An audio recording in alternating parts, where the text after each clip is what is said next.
Hello everybody, my name is Mark and this is Why I Hate the World. How you guys doing?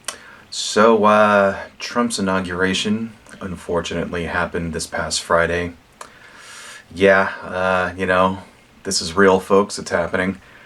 And, it was kind of a fiasco. So, two things I want to point out. Number one, there's been a photo going around comparing the Trump's inauguration crowd size versus Obama's, and it's like not even fucking close. And I just think that shit's hilarious. It's like, because we've been hearing stories for the last couple of weeks how he can't get anybody to actually play at his inauguration. He wasn't able to get any like high musical acts and stuff like that, and like how tickets weren't being sold and that kind of thing. Then to see like the actual turnout kind of gives me some hope, that people aren't buying it, you know what I mean? And I guess it makes sense seeing how he's got like a 37% approval rating. It's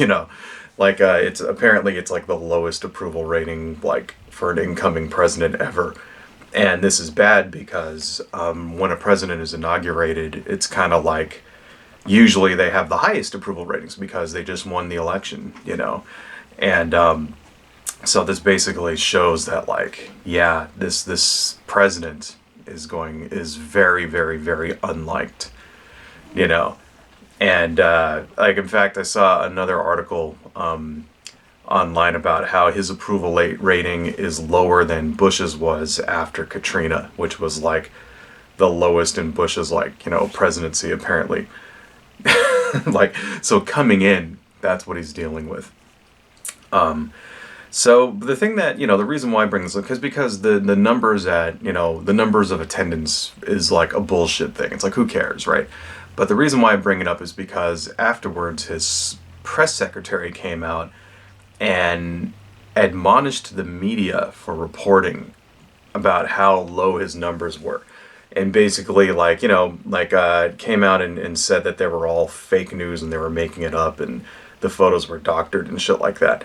And it just kind of illustrates how readily they are willing to lie about something, like this, because this is something that, there's undeniable proof that his inauguration attendance number is in the fucking toilet. It was, the estimate is somewhere between 250 to 600,000, but looking at that photo of them on the mall, you can actually measure, you can get a good estimate because we know how many people that holds, and it looks more closer to like 100,000, right, on the low end, right, and that's probably more realistic. Just looking at the size of that crowd is like abysmal, and you compare it to like the full mall is like 1.5 million. That was Barack Obama's one. So it's like, did you get, it's like 20%, maximum 250,000, right? But it just kind of goes to show, it's like, well, here's an issue that's like so insignificant, so meaningless, and they're just willing, not only are they willing to lie about it straight to everybody's faces, but they're willing to blame the media, blame them and accuse them of creating, a fake story, which is complete and utter bullshit. And it's like, and the good news is that the news media, the networks, they're not playing along with this bullshit. CNN is posting it, like all of them, they're basically posting the comparison photos and saying that this press secretary guy's, insane. It's fucking ridiculous. So that's the first thing, The second thing that kind of gives me some hope is that, so now since then we've had the Women's March in Washington, which it was organized in support of women's reproductive rights, because if you'll remember, Donald Trump said that women should be punished for abortions. Don't forget about that. And we're going to have, Republicans controlling both houses of Congress and the presidency and also the Supreme Court. So it's a very, very, possible scenario that abortion gets, some rights taken away there. If they don't ban it outright completely, it could happen. Okay. This is, so that's why women are marching on Washington and all around the country.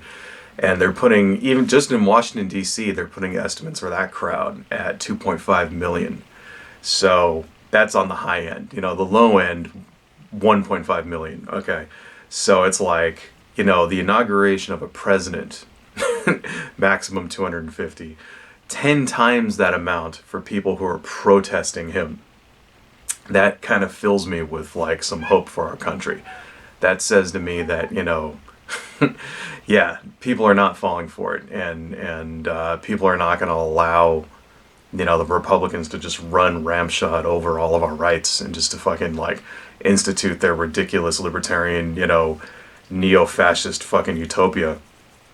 And that's the kind of thing that needs to continue to happen, kind of like how that story a few weeks ago, how they tried to like remove all the ethics rules, and then people went nuts and like called them, and then they reversed it.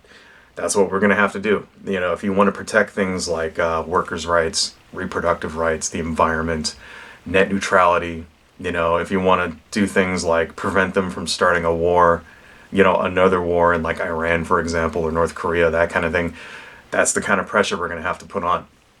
And it's only day one, right? Or I guess it's day two by this point, day three by this point, and it's going to have to be a nonstop struggle for the next 4 years, Don't wait for, and that's, I'm happy to see that happening, but, don't wait for them to take the shit away, fight now, right?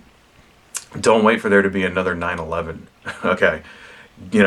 Put the pressure on them now to preserve what we have, because that's the only way that we're going to actually like stop the fucking Republicans from like fucking everything up. Anyway, adios, folks.